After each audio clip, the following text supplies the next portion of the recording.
কোনো জাতি যদি ধনী ও শক্তিমান হয়, তাহলে তার মাসুল অবশ্যই দিচ্ছে অন্যত্র অন্য কোনো জাতি। প্রতি যন্ত্র আবিষ্কারের সঙ্গে সঙ্গে 20 জন ধনী হবে আর 20,000 দরিদ্র হবে। প্রতিযোগিতার এই নিয়ম। এইসব যন্ত্র বৃদ্ধি করে তোমরা বিশ্বের মানুষের প্রয়োজন বাড়িয়ে দিচ্ছ, এবং অতিরিক্ত প্রয়োজন মানে দুর্নিবার তৃষ্ণা, যা কিছুতে মিটাবে না। গিরিশ যে কারখানা সভ্যতার ছলাকলা চোখের ওপর দেখেছিলেন, তার প্রমাণ আমরা শ্রীবৎস চিন্তায় পেয়েছি।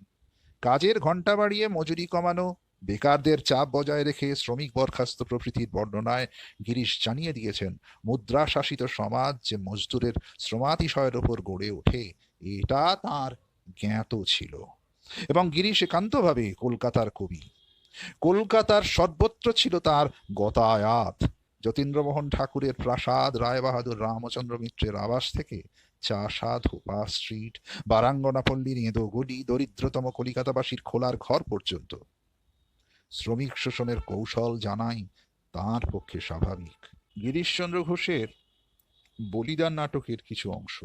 সব দেখে শুনে তার পত্নী পুনরায় বলেন, শ্রমজীবী মানুষই সামাজিক প্রশ্নে অগ্রসর। হায় হায়, যদি ভদ্রলোকের মেয়ে না হয়ে ছোট লোকের ঘরে জন্মাতেম, তাহলে বোধহয় এত দুর্দশা হতো না। তাহলে বোধহয় খেটে খেতে পারতেম, মাথায় করে মাছ বেচতেম, আনাজ বেচতেম, স্বামী সহায় হতেম, আপনি ছেলে মানুষ করতে পারতেন। কিন্তু কায়েতের ঘরে জন্মে কি দুর্দশা! চৌকাঠ পার হওয়ার জো নেই, ভিক্ষে করবার জো নেই। কন্যা জ্যোতির্ময়ী তখন বলে, সে খেটে খাবে, মোজা বুনে সংসার চালাবে।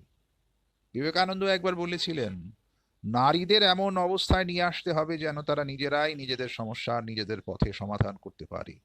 এটা অন্য কেউ করতে পারে না, করা উচিত নয়। বলিদান নাটকে জ্যোতির্ময়ীর মুখে আসল কথাটা উত্থাপিত।